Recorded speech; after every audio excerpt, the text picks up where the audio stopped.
Twilight. Breaking Dawn Part 2's ending explained. What happens next for Bella and Edward in the 2010s? The Twilight movie saga was at the peak of its popularity as the franchise headed towards its finale in Twilight.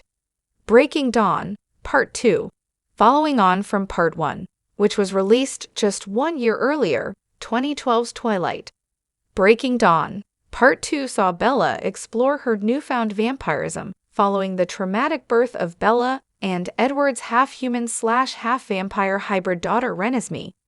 However, the Cullen vampire family face a new threat when the Volturi mistake Renesmee for being an immortal child, an outlawed, untamable vampire turned during childhood, and vow to execute all those who protect her.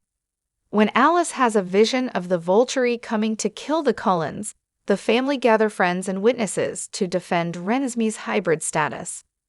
During the preparation for the coming fight, Bella realizes she has a special ability, a powerful mental shield that she can project. When Arrow arrives and sees the Cullens' extended family and powers, he kills the misinformer, Irina, regardless of Renesmee's legal status, and provokes them into battle. What follows is a brutal and shocking fight between the Volturi and Cullens, with casualties on both sides, providing a memorable conclusion to the box office-breaking Twilight movie saga. Audiences were shocked by the battle in Twilight. Breaking Dawn Part 2, as Arrow decided to wage war against the Cullen family, regardless of whatever Alice showed him in her visions, brutally murdering the head of the family, Carlisle.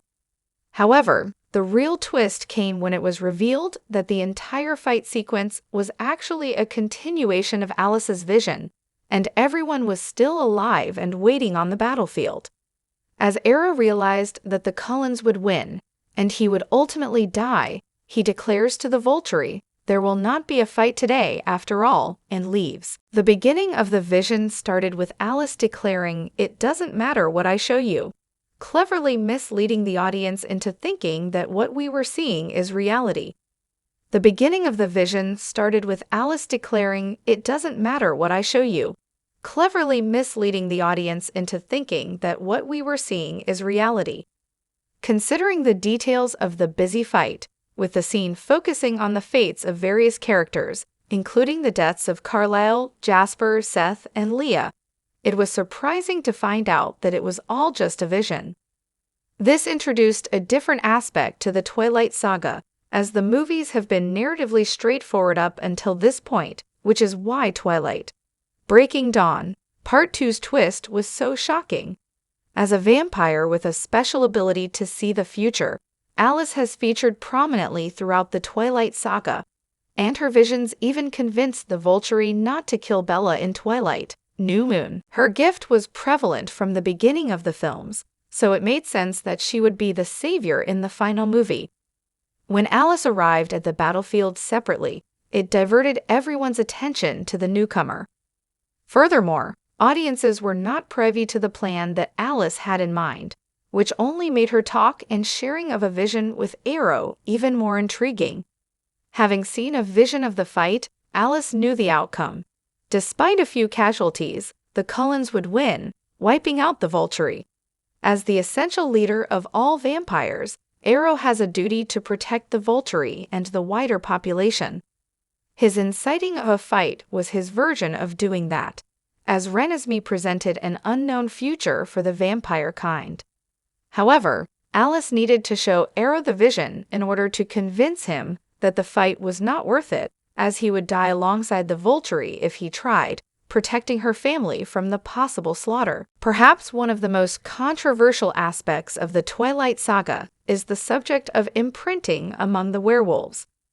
As an involuntary mechanism by the Quileute shapeshifters, imprinting is a biological process which allows them to find their soulmate. In Twilight Eclipse, Jacob explains the strange phenomenon to Bella, as he wishes that it would happen to him, so that Bella could become his official soulmate.